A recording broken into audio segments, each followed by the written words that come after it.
Hello and welcome to Nationwide on the network service of the NTA. I am Dennis Adegunloye. We'll begin with bilateral relations as Nigeria is hoping to expand its $1 billion trade volume with Japan as it also leads the African agenda to the 2025 Tokyo International Conference on African Development, TICAD. President Bola Tinubu, in his first appearance, is leading Nigeria's delegation to the 9th edition of the conference, opening this Wednesday in Yokohama. We'll bring you this report in the course of the bulletin. In the meantime, Nigeria and Brazil have taken a major decision to reinforce their bilateral cooperation with agreements signed in 5 major areas of collaboration. President Bola Tinubu and his Brazilian counterpart, Luiz Inácio Lula da Silva, both expressed readiness to grow the relationship for the prosperity of both countries. State House correspondent Musbao Danmahab reports. The Brazilian government deployed full military honors for the arrival of the Nigerian leader at the Palácio do Planalto, the Brazilian presidential office. Every step of President Bola Tinubu was aiming higher at a more strategic relations between two countries of similar features, hoping for a greater future together.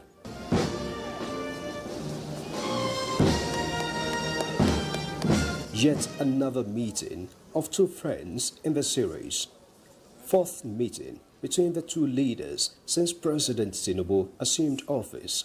An intercontinental handshake with sense of urgency about to fine-tune decisive bilateral agreements as the largest countries in Africa and South America put action to their commitment to rejuvenate the trade relations which hitherto was on a downward trend between them.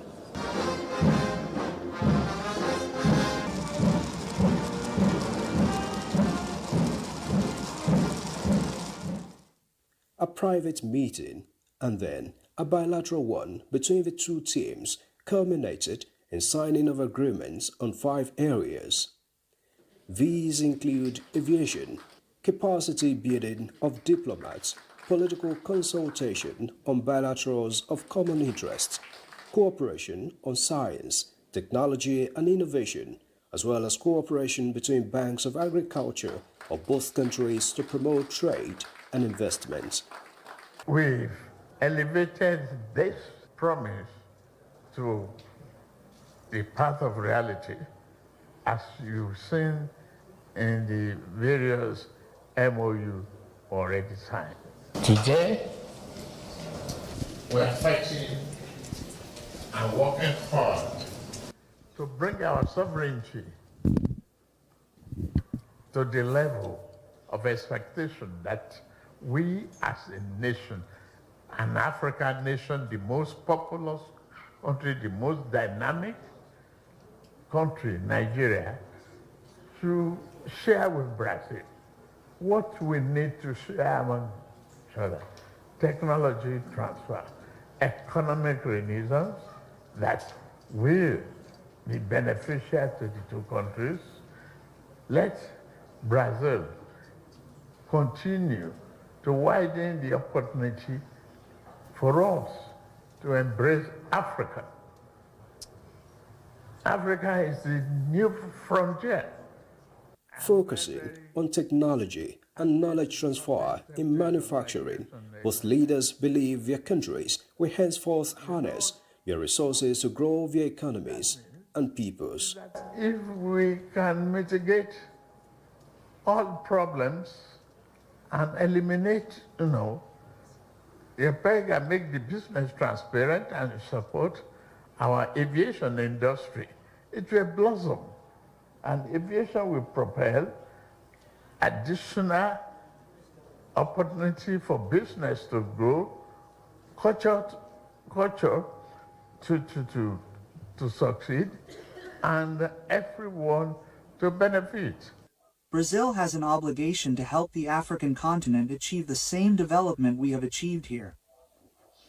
We've thought about this for a long time. It didn't work out, but now, President, You can be sure that your visit to Brazil today definitely signifies Brazil's return to the African continent, not as a country seeking a hegemonic relationship with anyone, but as a country seeking a relationship of solidarity, fraternal, and equality, focused on the growth of the African people and the growth of the African Brazilian people. With the commitment serially demonstrated by both leaders and agreement signed in key areas, they expressed belief that the partnership will grow to an enviable level amongst the Committee of Nations. In Brasilia, Muspal, Nanwahab, NC News. Meanwhile, the Minister of Defense, Mohamed Badaru Abubakar, has held a high-level bilateral meeting with his Brazilian counterpart, José Múcio Monteiro Filho, in Brazil, to strengthen defense relations and advance defense industrial cooperation, maritime security in the Gulf of Guinea, among other defense-related issues. During the meeting on the sidelines of President Bola Tinubu's state visit to Brazil, the minister underscored Nigeria's commitment to the full implementation of the Nigeria-Brazil Defense Agreement signed on 24th June 2025, describing the agreement as a strategic instrument for expanding collaboration, deepening technology transfer, and building industrial partnerships. He stressed that sustained cooperation in maritime security, counter-terrorism, and defense industrial innovation aligns with President Tinubu's renewed hope agenda, which places national security and self-reliance at the core of Nigeria's development strategy. Both ministers agreed to establish a structured defense dialogue framework to ensure continuity, accountability, and tangible outcomes. And in another development, the federal government has signed a bilateral air service agreement with Brazil, paving the way for direct flights between Nigeria and Brazil. The agreement, signed by the Minister of Aviation and Aerospace Development, Festus Keyamo, and Brazil's Minister of Transport, Silvio Costa Filho, in the presence of the two leaders, establishes a new framework for direct air connectivity between the two nations. Special advisor on media to the minister, Tunde Moshood, in a statement says the agreement is a strategic milestone that underscores the President Bola Tinubu administration's commitment to expanding Nigeria's global partnerships and creating enabling environments for commerce and mobility. The BASA agreement is expected to foster stronger economic integration, facilitate cultural ties, and enhance diplomatic cooperation between both nations. The two leaders lauded the partnership, emphasizing readiness to deepen ties in multiple spheres, including aviation, agriculture, and infrastructure development. The agreement, which was signed during President Tinubu's state visits to Brazil, underscores the importance of formalizing the BASA agreement as a significant step in strengthening bilateral ties between the two largest economies in their respective continents. Now back here, an Abuja-Kaduna-bound train has derailed, leaving passengers in panic. The incident occurred around 11 a.m. between Kubwa and Asham stations. Managing Director of the Nigerian Railway Corporation, Kayode Okpefa, has confirmed the incident, saying medical personnel and nearby hospitals have been mobilized to respond effectively, and security personnel are on the scene to ensure passenger safety. Efforts are underway to relocate passengers from the scene. So far, there are no confirmed reports of any casualties.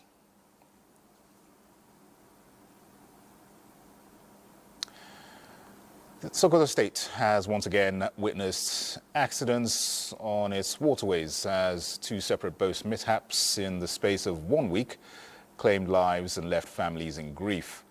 The accidents have renewed concerns over safety on river transports, even as governments and emergency agencies step up responses.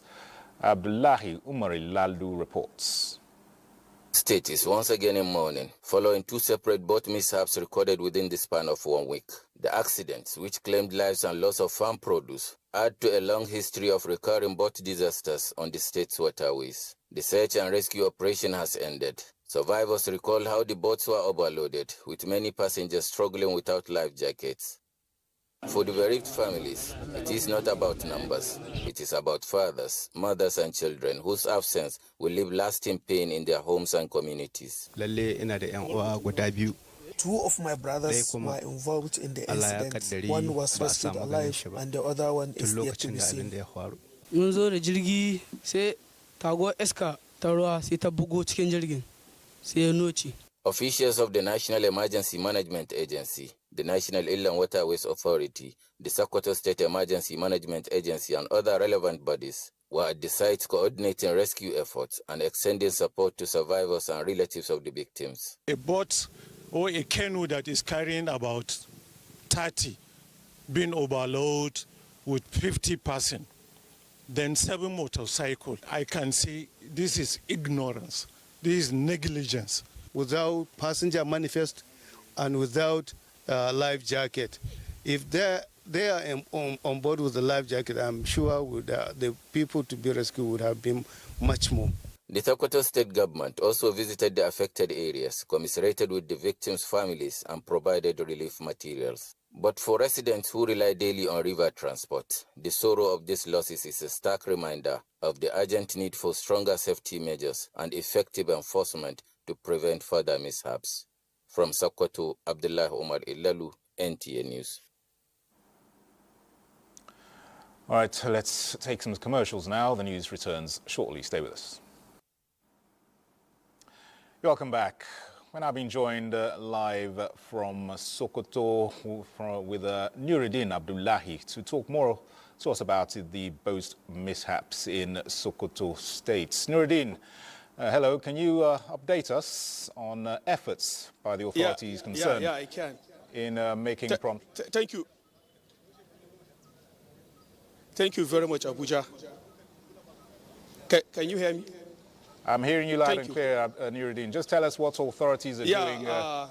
Within the space of a week, Sokoto State experienced two boat mishap that claimed some lives, properties, and farmland. The mishap took place in Gorenyo local government and Sabon Birni local government areas, all in Sokoto State. With me here is a special advisor to Sokoto State Governor on State Management Agency, Emergency Agency, Alhaji Aminu Liman Bodenga. Sir, can you shed more light to our viewers on the recent development? Okay, Sokoto State, we have experienced two boat mishaps at Gorenyo and the Sabon local government areas. At Gorenyo, the canoe, when it was capsized, it has 50 people are on board, and I have invited Nema, Niwa, and Road Cross. We went there together with the local government officials, especially the chairman of the local government. He invited all stockholders, and we started searching and rescuing. We were able to rescue 41 persons alive, and we have discovered 6 bodies which were dead and during the MPNO. And we are still searching for two bodies of the victims. But sir, what do you think is responsible for this? In case of Gorenyo, it is overloading, because the canoe is supposed to carry only 20 people, but it was discovered that about more than 50 people on the boat during the mishap. Therefore, we use this opportunity to warn the operators of the canoe that they shouldn't overload the canoe, and they shouldn't allow underage boys to operate the canoe, especially during this period where Bakalori and Gorenyo dams were open and the water is too much and it's strong now. What about what of the development in Sabon? Okay. In Sabon local government, I think the canoe only 28 people are on board during the canoe, and even in Sabon we discovered that 6 people were dead. and died. And we were able to rescue 19 people alive, and we are still searching for 6 people who are still not found. Thank you very much for thank you very much for updating our viewers on the recent development, Honorable Sir. Definitely, I want to add more about the cooperation given by the state government, because we are able to avoid this phenomenon. The state government has purchased 20 canoes, 20 motorized boats, and we have distributed to the 6 local government areas in which Sabambirin and Goren were inclusive. And the rest were Shagari, Gourno, Muamako. Thank you very much. Thank you very much, Honorable, for updating our viewers on the latest development. We now hand over to Abuja studio. Thank you for being with us. All right, Nuruddin, many thanks for that. Let's turn our attention to security. In the wake of rapid globalization and technological advancements, security threats are evolving, shifting from traditional warfare to new challenges in digital attacks and cybersecurity. National Counter-Terrorism Center, Office of the National Security Advisor, is addressing these evolving risks posed by terrorists' exploitation of new and emerging technologies through the CT Tech Plus initiative. More on this from Defense correspondent Ismail Musa. Cyber attacks have become increasingly sophisticated, targeting individuals, businesses, government institutions and installations, compromising sensitive information and disrupting operations. From phishing to ransomware to identify theft and online fraud, the types of cyber threats are diverse and constantly evolving. Globally, there is a shift from conventional warfare to cyber threats, as terrorists increasingly exploit digital platforms, unmanned systems, and artificial intelligence to carry out their nefarious acts. To address these challenges, the National Counter-Terrorism Center in the Office of the National Security Advisor is headlining these stakeholders at the CT Tech Initiative to assess threats stemming from the use of new technologies. The CT Tech Plus initiative is a 2-year joint program of the United Nations Office of Counterterrorism, the United Nations Counterterrorism Center, and the Interpol. It supports partner states in addressing the evolving risks posed by terrorists while ensuring that responses remain firmly anchored in the rule of law, human rights, and gender sensitivity.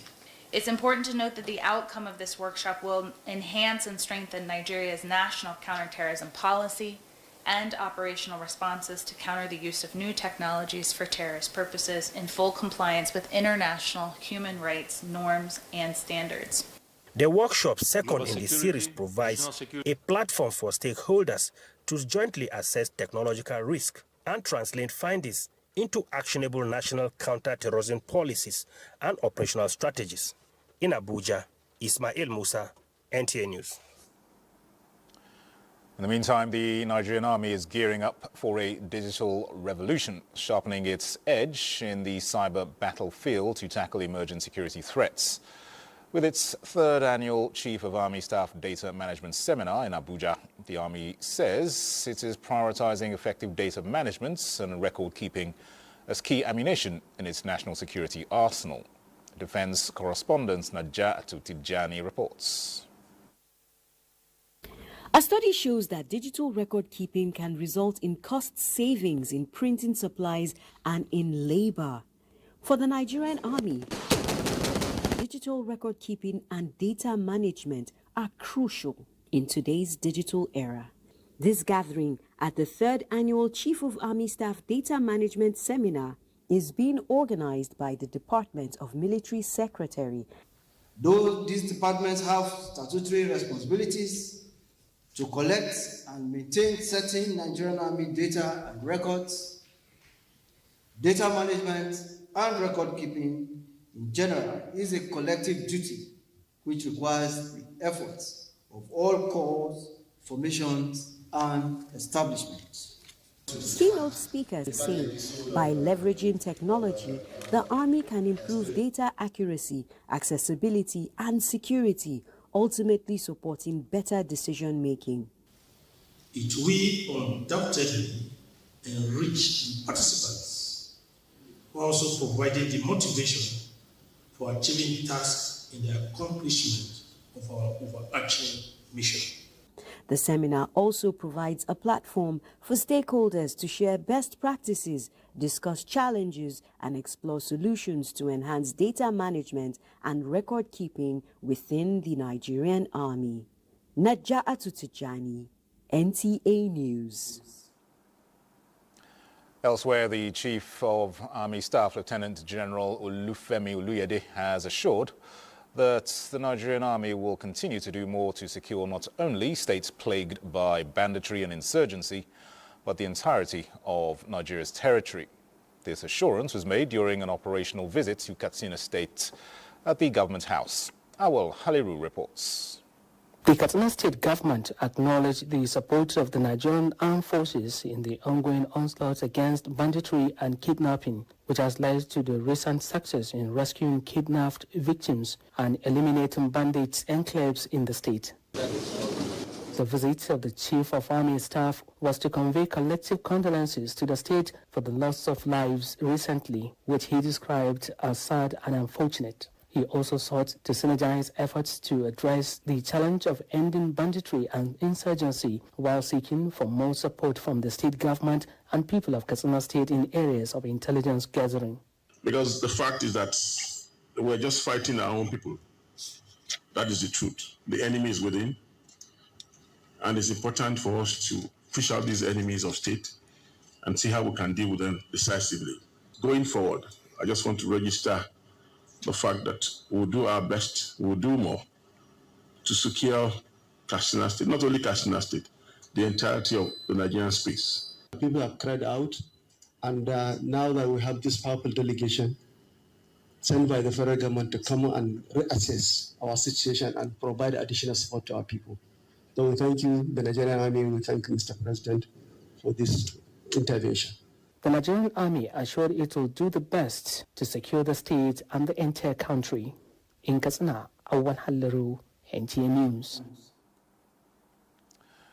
In other news, patients with health challenges needing oxygen to stay alive and caregivers will worry no more following the inauguration of pressure swing absorption plants in the 3 senatorial districts of Bayelsa State. The life-saving medical oxygen plants is a partnership between the federal and Bayelsa State governments with global funding. Ibinimi Zitimiola has details. Swing absorption PSA plants are vital for the health sector as they produce on-site medical-grade oxygen for patients suffering respiratory illnesses, trauma, heart disease, and for those needing emergency care. Despite the all-important life-saving function of medical oxygen, it is largely unavailable in public healthcare facilities in Bayelsa State, leading to the loss of lives, especially of indigent patients and rural dwellers. Went as far as to Port Harcourt, even sometimes to Abuja State, to get oxygen. With the inauguration of the pressure swing absorption PSA plants in the general hospitals of Sagbama and Brass, as well as the Federal Medical Center Yanagwa, covering the 3 senatorial districts, stable, cost-effective and safe alternative to liquid oxygen can now be generated on site and on demand to save lives. This project is on now. I know that by God's grace, we will not have deaths because of hypoxia. The plant carries a warranty period of 5 years maintenance. And apart from the PSA plants, also donated is the generator. We thank the Honorable Commissioner for Health for being a pioneer in pressuring the Federal Ministry of Health and, of course, our partners in providing these for our people. We affirm the dedication of the Ministry of Health under the Assured Prosperity Agenda to continue to do well within our powers to build a resilient and robust healthcare system. I thank the Global Fund for this initiative. The partnership between global funds, the federal and Bayelsa State government is also providing technical training for personnel that will man the facilities. Ebinini Zitimiola, NTA News. The Nigerian Electricity Regulatory Commission, NERC, has transferred regulatory oversight of the electricity market in Bayelsa State to the State Electricity Regulatory Agency in line with the 1999 Constitution as amended and the Electricity Act 2023. NERC directs Port Harcourt's Electricity Distribution Company, PLC, to incorporate a subsidiary that will assume responsibilities for intrastate supply and distribution of electricity in Bayelsa State.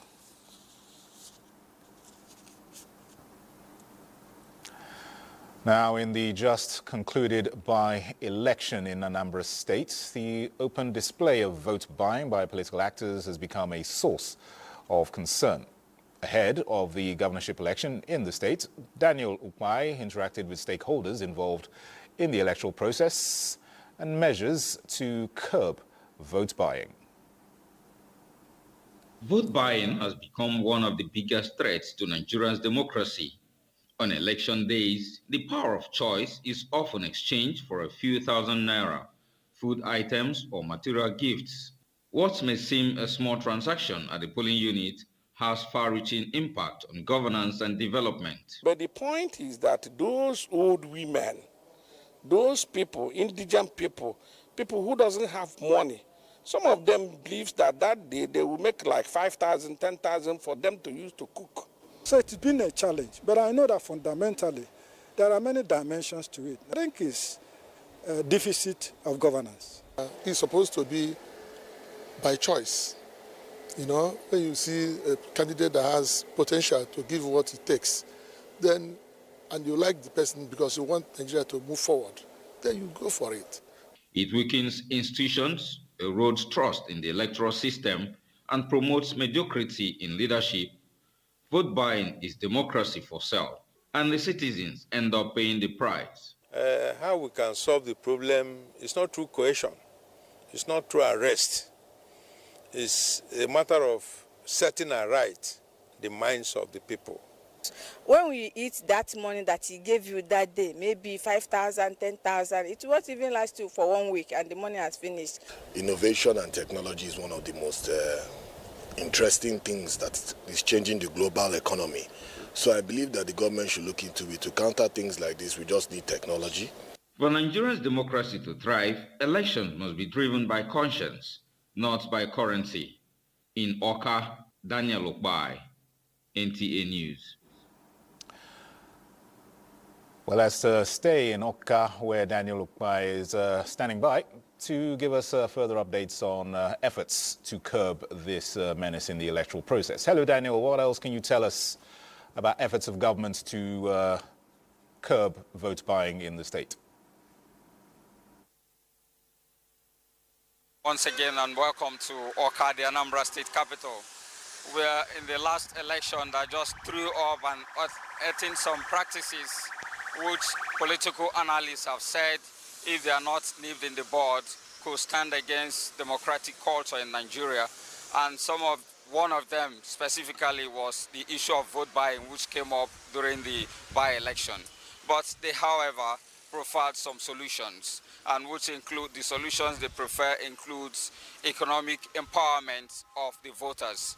They opine that if these voters are empowered economically, that they will not have the mind to sell their votes for a peanut. They also advocate strong enforcement of existing electoral laws, saying that if these laws are strengthened and given the necessary backup, it will deter the people from engaging in this vote buying. They also advocate for reorientation of the citizens, which they say if the citizens are given the required reorientation, it could change their mindset and make them not to sell their votes. All right. Thanks very much for that. Right. We hope that these measures will certainly have the desired results, and if not entirely eradicated, the vote buying will be at least minimized there in Oka ahead of the election. Thank you. All right, thank you. All right, let's now join Chika in our Enugu Network Center for the next set of reports. Hello, Chika, it's over to you. Chika, it's over to you. To achieve an egalitarian society, unity and development is enthroned. Legal professionals and leaders have been charged to stand against corruption, inequality, impunity, and injustice. This came to the fore at the ongoing 2025 Annual General Conference of the Nigerian Bar Association in Enugu. Chika Ugu is our guide. Declaring the conference open, Governor Peter Mba said his vision of growing Enugu State economy and making it conducive for living and investment cannot be achieved without a justice system that is fair, functional, and trusted. He said his administration has made reforms in the justice sector in order to enhance efficiency, independence, and dignity of the state courts, as well as promote alternative dispute resolution through the multi-door courts house.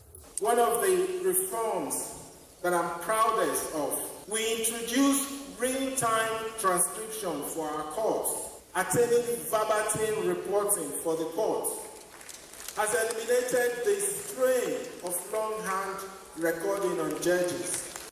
The founder, Economic Freedom Fighters South Africa, advocated for laws that will enthrone economic freedom, education, and liberation from Western slavery and dependence. It is a profession characterized by sacrifice, intellect, and a commitment to interpretation of the past in order to achieve justice, fairness, and victory in the present and future. Law is crucial to society because it maintains social order by setting standards. The theme "Stand Out and Stand Tall" is a major call to the legal practitioners to distinguish themselves professionally and uphold truth, ethics, professionalism, and justice. By enduring short-term challenges, Nigeria can achieve lasting improvements. A thriving agricultural sector, a transparent economy. For the legal practitioner, it motivates you, it challenges you to greater effort to be a better lawyer, to make meaningful contribution to the society. The annual conference of the NBA has over 20,000 legal practitioners from across the country in attendance.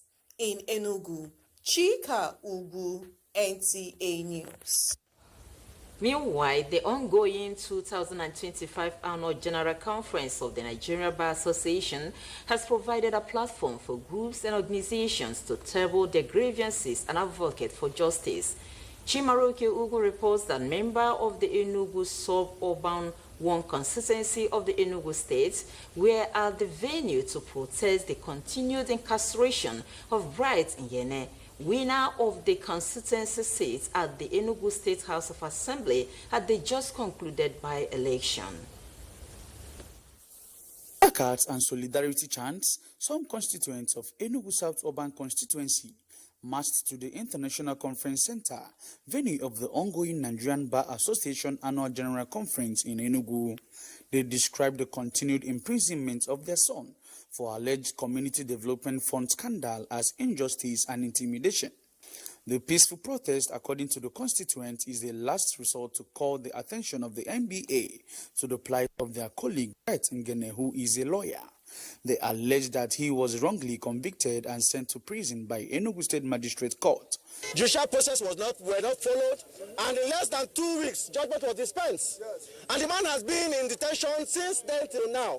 Efforts to get this into the High Court, down to the Appeal Court, have proved abortive because somehow judges are accusing themselves from the case day and night.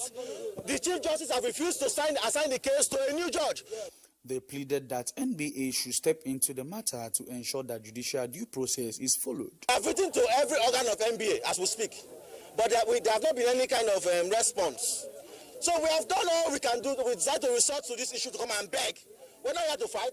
We're here to quarrel. We're here to beg. Please, let this man be free so he can go and represent the people that voted him in the assembly. Bright Ngene was sentenced to 7 years imprisonment in July 2024 and still won the constituency election from prison. In Enugu, Chimaroke Ugu, NTA News.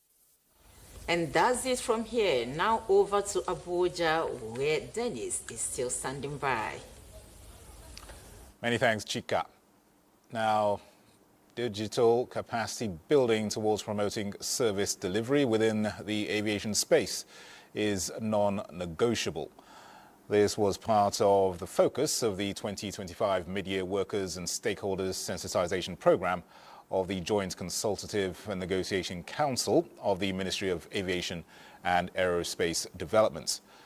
The Permanent Secretary, Ministry of Aviation and Aerospace Development, Dr. Abubakar Kana, emphasized the importance of working together to achieve the mandate of the ministry and manpower developments, digital literacy, and the importance of a performance management system, which he says drives the desired developments as well as efficiency towards achieving the aviation roadmap. And the mandate does not only reside in the ministry, but also involves all our parastatals. And that's the reason why we have very important parastatals from NCAA, FAN, and the rest. There is no way a ministry can superintend over her parastatals if the staff are not properly trained and knowledgeable about those. To the issue of welfare of staff. By nature, as a unionist, I'm pro. In fact, I'm a welfareist.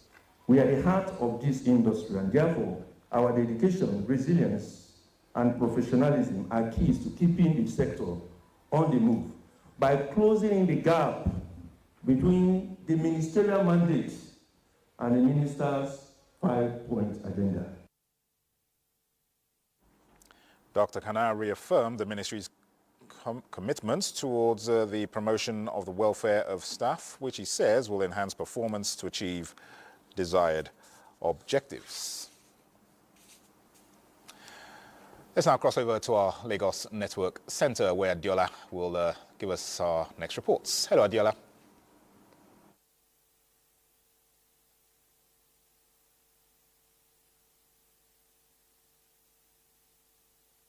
Thanks for joining us in Lagos. The federal government's pragmatic move to arrest the dwindling fortunes of its tertiary institutions with a 7-year moratorium on establishment of new ones is what the academic community believes will address the churning out of poorly trained but certified graduates. Larry Belay has more on this. Statistics by the Joint Admission and Matriculation Board, JAMB, shows that the highest number of applicants for one federal university is 58,645, and the lowest is 42,000, while in the state-owned universities category, the highest has 79,000. Sadly, in some federal polytechnics and colleges of education, there is no application at all. We're talking about public funds here. We're talking about global standards. We're talking about global quality. We're talking about global benchmark. And we're talking about the point of takeoff. So it's important that this decision is taken so that we do not set up institutions just for the purpose of political patronage. It is important that we look at posterity. It's important that we look at institutions that are set up to develop individuals and develop manpower. Channeling resources into upgrading the facilities in the next 7 years is what the federal government is doing to address the churning out of ill-equipped graduates. This year, 2025 JAMB, we realized that there's some university that doesn't even have up to 10 candidates applying to them. So, of what use is, establishing more universities? For the federal government, the 7-year moratorium is a pragmatic step to rein in overstretched funds for these higher institutions that can improve their capacity and in the long run encourage potential investors. In Lagos, Larry Bilayi, NTA News. The management of the NTA Lagos Network Center has paid a courtesy visit to the Nigerian Army 81 Division with a view to strengthening ties. Zonal Director of the NTA Lagos Network Center, Evelyn Wansu, says the relationship would help foster regional peace and security. Adejoke Odeka completes the report.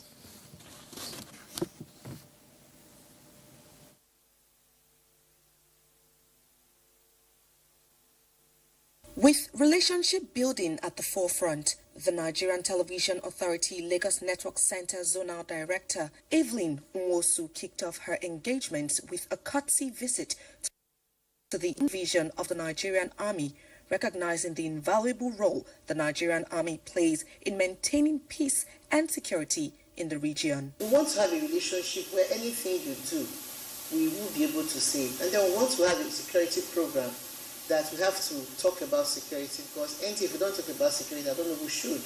We are still the government arm of broadcasting. So we want a relationship that is interactive, a relationship that is rewarding, and a relationship that will help both sides. The GOC of 81 Division, Major General Farouk Mijinyawa, who received the NTA Lagos Network Center management team, promised to ensure synergy and spoke highly of its commendable news coverage. We'll continue to collaborate with NTA for us to promote national security, especially as it affects our area of responsibility. At the end of the visit, a souvenir was presented to the Zonal Director NTA LNC by the GOC 81 Division. He also reaffirmed his commitment to more collaborative effort with the Nigerian Television Authority. In Lagos, Adejoke Odeka, NTA News. And those are the stories from Lagos. Dennis is back to you for the continuation of Nationwide. Thanks a lot, Adiola. A bit more on health now. Persons with psychological disabilities in Africa face significant challenges, including human rights violations, stigma, sexual violence, and discrimination. To address these issues, the Africa Mental Health Leadership Program, in collaboration with CBM Global Disability Inclusion, is working to amplify the voices of persons who have had such experiences and to strengthen civil society engagements in shaping inclusive mental health responses across West Africa. Gufan Shaji Ugwai reports. You are the voices of the communities. Gathered here in this room are 55 mental health professionals and civil society organizations drawn from across the African region. Ce matin avec vous. They are strengthening their voices on interventions and policies for persons with psychosocial disabilities. People with psychosocial disabilities are not only beneficiaries, but active contributors and decision makers in public health. Changing policy and how services are also delivered across the region. And we are really happy, for example, because in relation to the African Mental Health Leadership Program, we are actually contributing to an ongoing process in Nigeria on the decriminalization of attempted suicide. Cecilia Fofo Ashale is a participant from Ghana. As a mental health advocate, she says psychosocial inclusion begins first from the family. So it comes with communicating with them because they have rights, they have needs, accessing probably maternal health care and reproductive health needs that persons with mental health condition also do have the right to exercise. Participants here are optimistic that this workshop will strengthen civil society engagements in shaping an inclusive mental health responses across West Africa. In Abuja, Gofan Shaji Ugwanyi, NTA News. All right, our next port of call is our JOS Network Center, and Bilkisu will be our guide. Hello, Bilkisu. Over to you.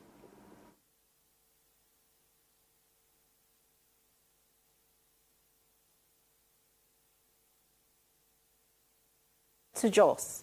Plateau State Police Command has paraded 3 suspects for armed robbery along Bassa and Jingri communities of the state. Ijoma Ozwamina has more. The Commissioner of Police notes that the command received a distress call from members of the Kishika community, Benchin village of Bassa local government area of the state, who were attacked by gunmen on their way from Bukuru Cattle Market after sales. During the attack, the hoodlums collected a sum of 1,918,000 naira and other valuables from them.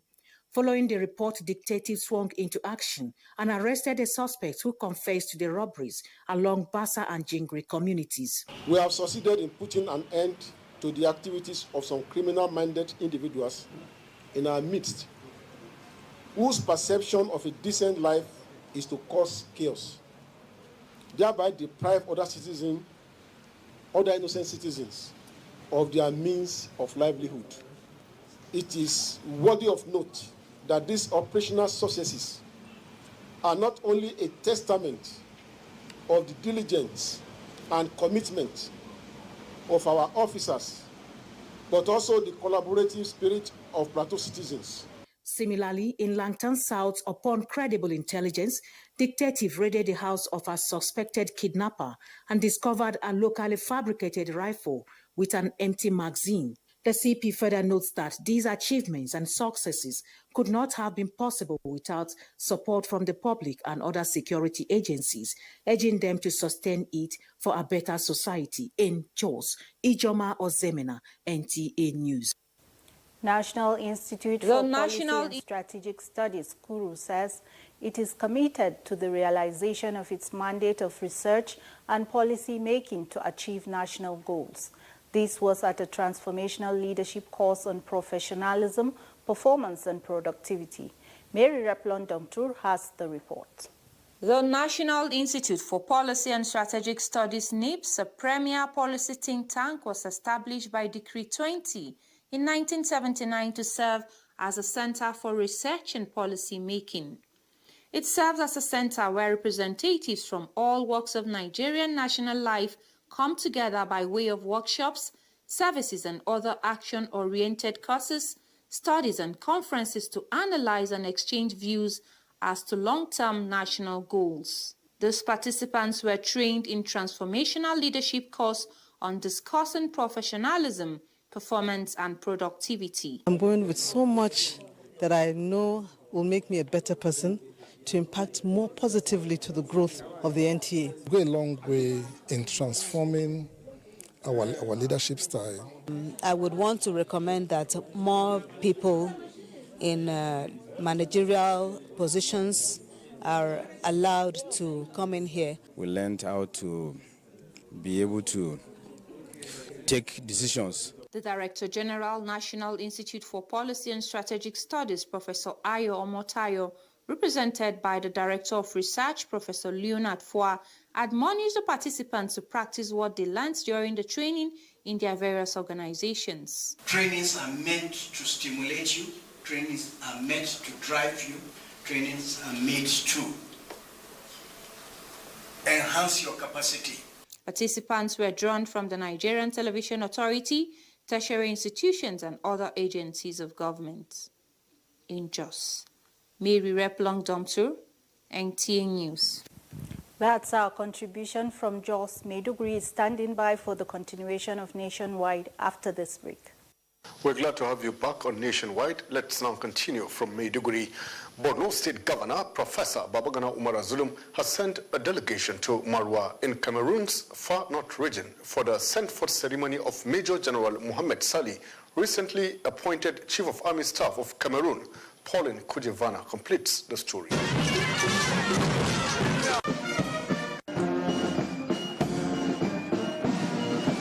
The delegation, led by the State Commissioner for Education, Science, Technology and Innovation, who doubled as chairman of Borno State Subcommittee on Repatriation, Lawan Abawa Kilbe, joined dignitaries at the Morua Grandstand, where General Sali officially handed over command to General Agaha Robinson Dong, the new commander of the 4th Military Region. The event was presided over by Cameroon's Minister of Defense, Betty Asomo, with the governor of the Far North Region, Mijinjawa Bakari, among other top officials in attendance.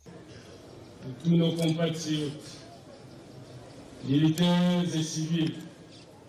The children who had been abducted and held captive by Boko Haram were finally released and taken to the emergency station located 20 kilometers away between Nigeria.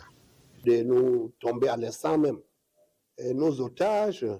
For the past week, our forces have remained fully mobilized. The police and the international forces carried out a wide-ranging sweep of the entire area. Members of the Borno delegation included the chairman of Goza Local Government Council, Abakawu Shehu Temta, and that of Bama Moduguja, senior technical assistant Alkali Babakolo, and secretary of the Bama Reconstruction Committee, Charimi Babakura, among others. In Maiduguri, Pauline Kujevana, NTA News. We're done for now from Maiduguri. Let us at this point return to Dennis in Abuja.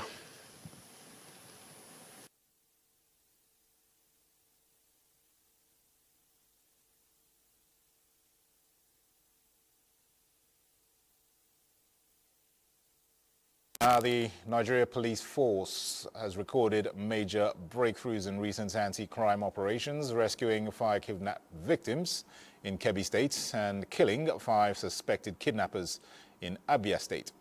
A statement by the force indicates that the operations also resulted in the recovery of arms, ammunition and other dangerous weapons, reaffirming its commitment to safeguarding lives and property.